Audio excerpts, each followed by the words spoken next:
What's up, everybody? So, as you guys may have seen on the FSP Instagram late last week, I did some baseline testing just to kind of see where my velocity was and said I was going to throw together a program, make a plan for myself, and actually go through it and kind of show you guys what it's like to go through the daily life of me as I'm going through a training process. So feel free to tag along, and welcome to day one. All right, just finished up some prep work. Let's get to the med ball stuff.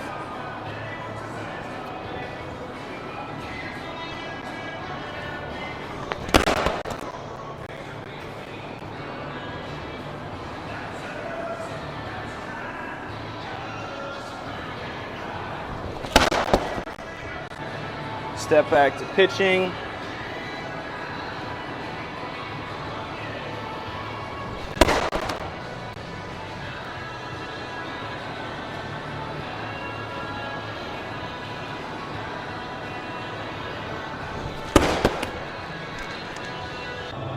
All right, last med ball drill. We're doing med balls Monday, Wednesday, Friday. First one was wood chop to pitching. Now we're gonna go with step behind to pitching. Basically picking these movements as I'm trying to work on staying in my hinge a little bit longer.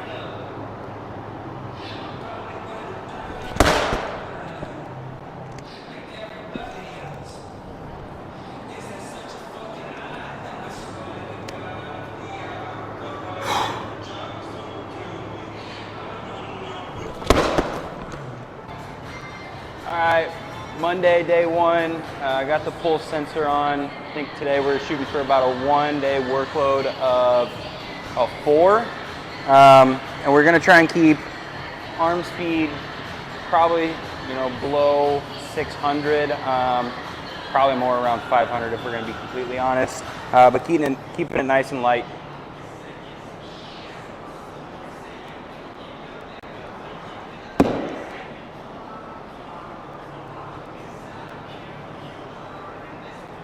All right, about 350 arm speed there.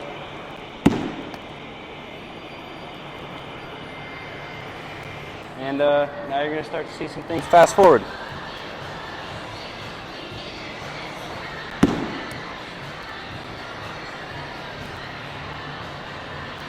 I will say over this first month or so, you're going to see a lot of figure eights, just trying to really work on feeling out where my arm is in space.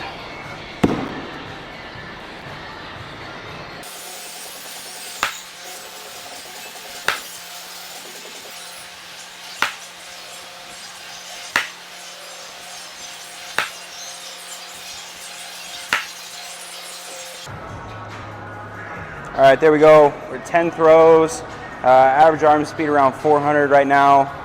And one of the main reasons we really like to start a throwing on-ramp specifically with plyo is that I'm at 10 throws, but daily workload's only at a 0.3 right now.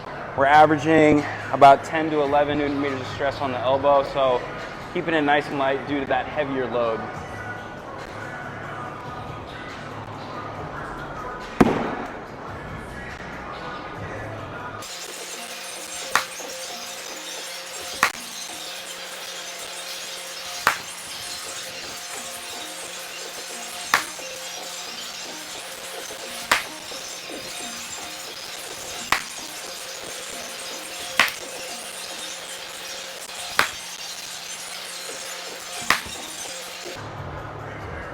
All right, there we go. For 20 throws, 0.9 workload for the day. Average arm speed is at 445. That last throw was about 550, so can't really go for much more arm speed. I'm going to try and keep it under 600, but going down in weight. So, red ball.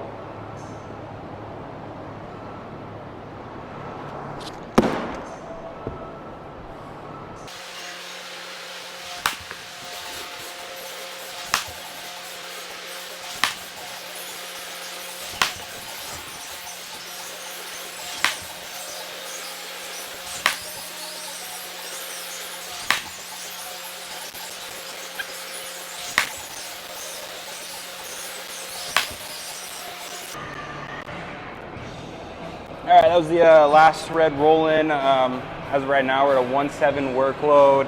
Average arm speed around 480. So let's hop on the bump and start doing some drill work and see if we can't get up to our 1.4 workload. All right, so now that we're on a mound, we're gonna try and mimic some of the movement patterns that I was doing in med ball work. So we're actually gonna start off with a bow and arrow drill, basically just trying to find our release point, get the glove to start there, and then from there, pull it back like a wood chop.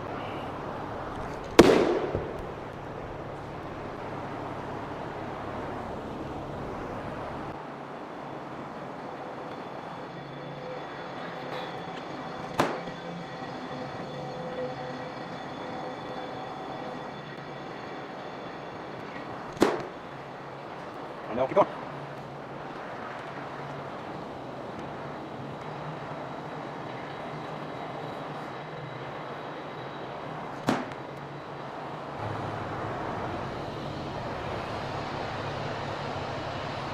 All right, so right there, arm speed is up to about 640, so still around that 600 number like I wanted to be.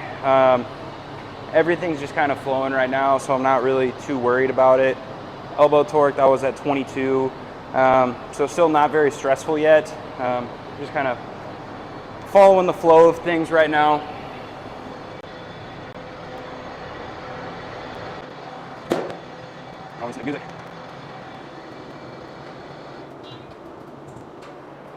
Some yellow.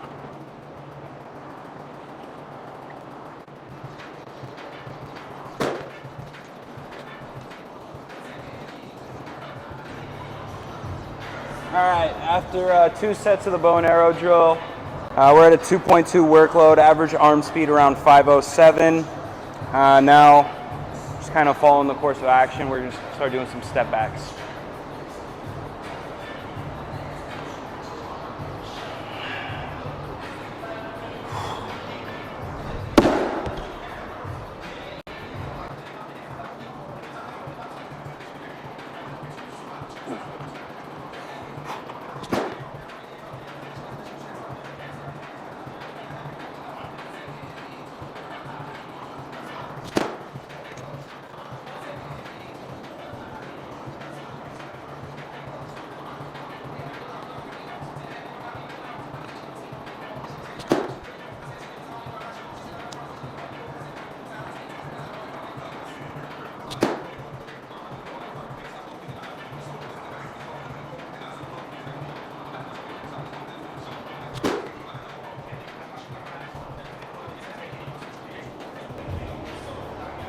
All right, after 2 sets of step backs, we're at a workload of 3.2, average arm speed 540.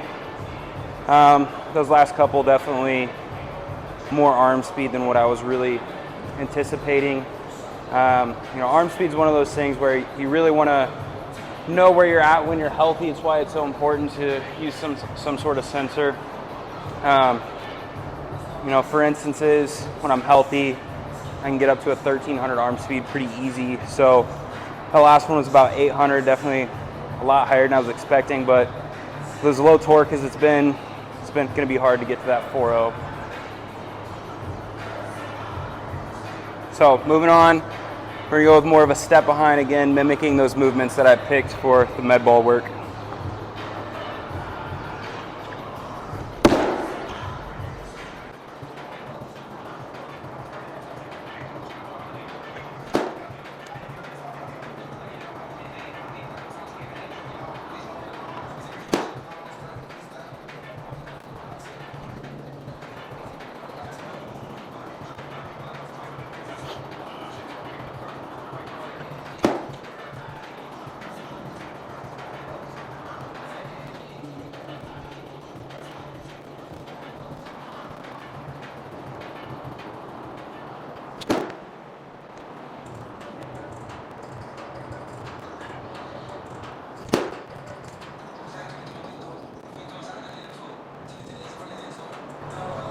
All right, so after 2 sets of step behinds, we're at about a 3.8 workload, average arm speed of 567.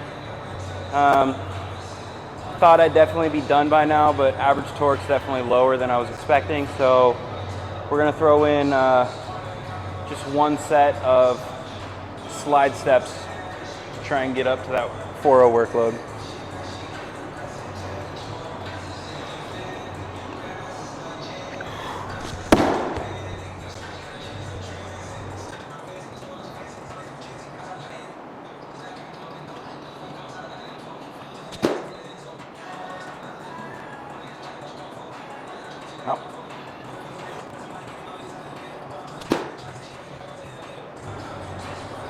Wow, all right, those last 3 throws were 0.5 workload, so we're up to a 4.3. Average arm speed at a 582, 50 total throws. Sounds right about on cue, and it's time to go get a lift in. All right, so going into the lift, lifts this month are gonna be pretty simple. We're just trying to build a base. So first superset is gonna be an 8x3 on front squat, no heel lift. We're gonna rock the Oli shoes. And then after that, we're also, for the first 4 sets, we're gonna have some bicep weighted ball decelerations. Really help my bicep out as they're getting used to that distraction force of a release. And then the last 4 sets, we're gonna do some upward tosses, focusing on the deceleration pattern, really making sure that I'm also prepping my rotator cuff for those deceleration, distraction forces. So we're gonna go through, basically just film 1 set of everything. That way this video is not an hour and a half long.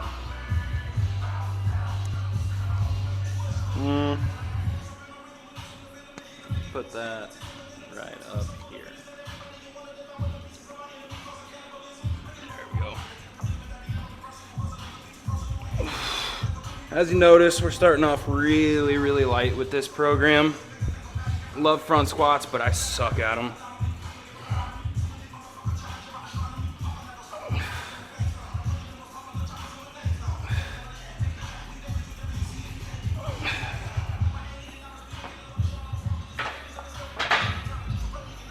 All right, you can grab some bicep deceleration work with the weighted ball.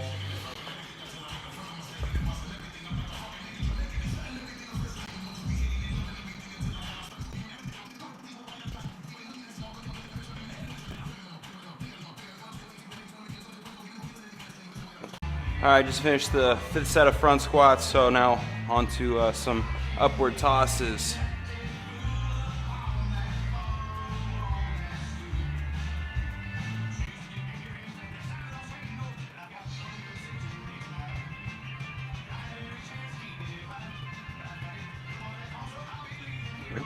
All right, set 8 of front squats, and you can tell the fatigue is setting in.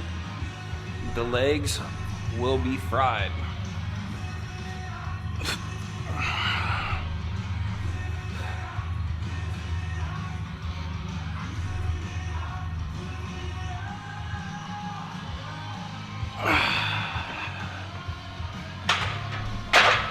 Step 1 of building the base. All right, so superset B, we're gonna start off with some landmine sways and then move on to some wide stance anti-rotational cable chop. Really just putting the landmine sways in there to help me open up my hips a little bit and start to work in that frontal plane.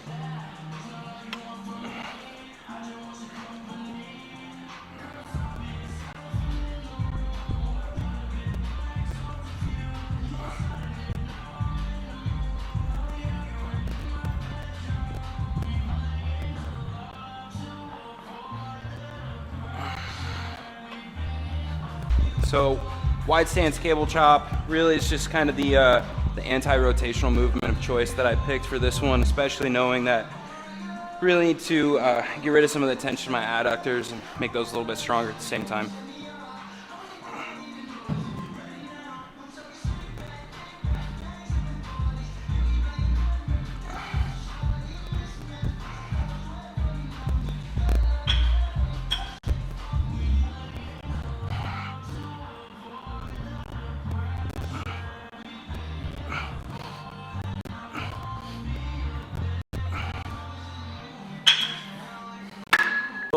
recap after day one. Number one, arm feels a lot better than I really expected it to. Arm speed was definitely higher than I was anticipating, even though I was trying to keep it low. So that's kind of a good sign, knowing that my arm is able to move freely right now. The big thing there is, try and look back and understanding my arm speeds previously from when I was in great throwing shape.